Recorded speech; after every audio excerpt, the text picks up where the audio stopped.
Picture this. The second my dad snatched that microphone at the rehearsal dinner, I knew the whole ballroom in downtown Seattle was about to go dead quiet. Dad always had to be the loudest voice in any room, especially if the room belonged to me, but even I wasn't ready for the bomb he dropped. "Everybody, raise your glass," he bellowed, grinning like he'd just won the lottery, to my daughter Emily, who finally found a guy desperate enough to put a ring on it. The room exploded into that cruel, ugly laughter people do when they're uncomfortable but won't stand up to the bully. My chest tightened so hard I could barely breathe, but I locked my smile in place. I'd spent 31 years perfecting that fake smile. Then I felt the air shift beside me. My fiancé Ryan didn't laugh. He didn't even flinch. He just stood up, walked calmly to the projector, tapped his phone, and said in a voice so quiet it somehow cut through the noise, "Actually, let's talk about what you've really been up to, Tom." And right then, every piece of the plan I'd been building for months snapped perfectly into place. See, for the longest time I thought my dad was just old school tough, the kind of guy who believed insults were motivation and tearing you down was his twisted version of love. When I landed my dream job at 26, he smirked and said I was obviously the diversity hire.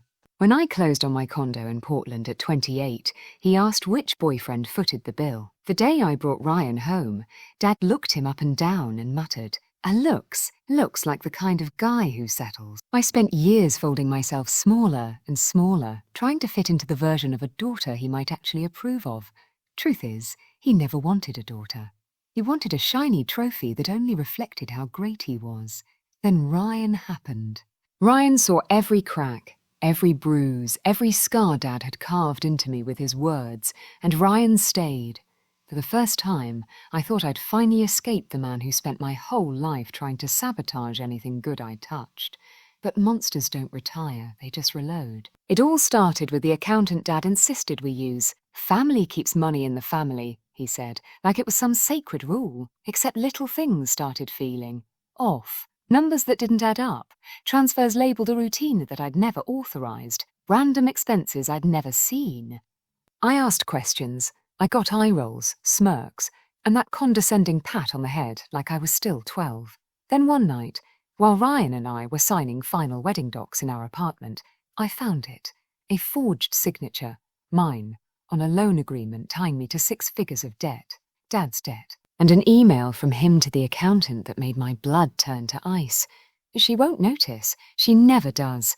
I wanted to scream. I wanted to march over to his house in Bellevue and throw it all in his face.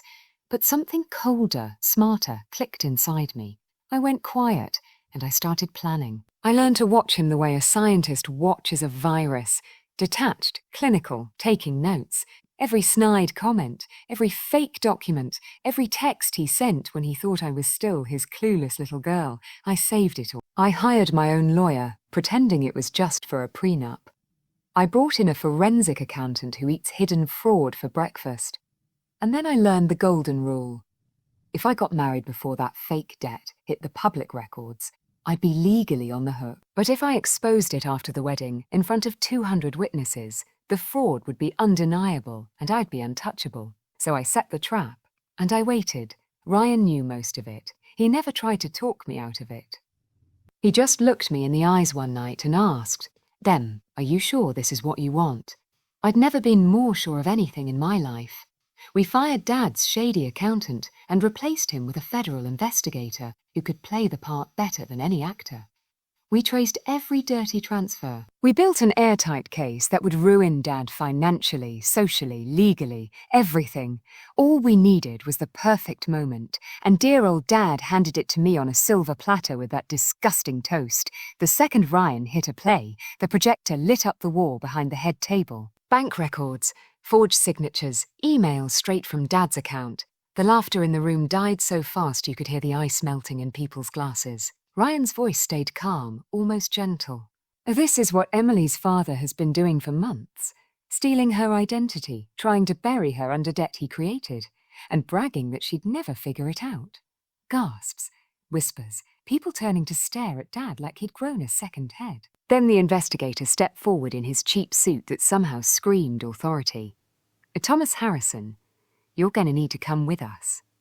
Dad's face twisted into something ugly and red.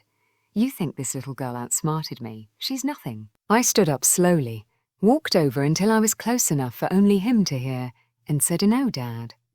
I just stopped caring if you were proud of me." Security escorted him out while he screamed my name like it still had power over me. It didn't. Later, after the ballroom emptied and the police lights disappeared down the street, Ryan pulled me close on the balcony overlooking Elliott Bay. "You okay, Em?" I looked out at the water, felt the cool night air on my face, and for the first time in 31 years, I didn't have to lie. "I'm free," I whispered, and I meant every word. Our wedding didn't go according to anyone's plan, except mine. It turned out better than I ever dreamed. Because that night I didn't just marry the love of my life. I finally buried the man who spent my whole life trying to break me. As the doors closed behind my father for the last time, I raised my glass to the woman in the mirror who finally saved herself. To Emily, cheers.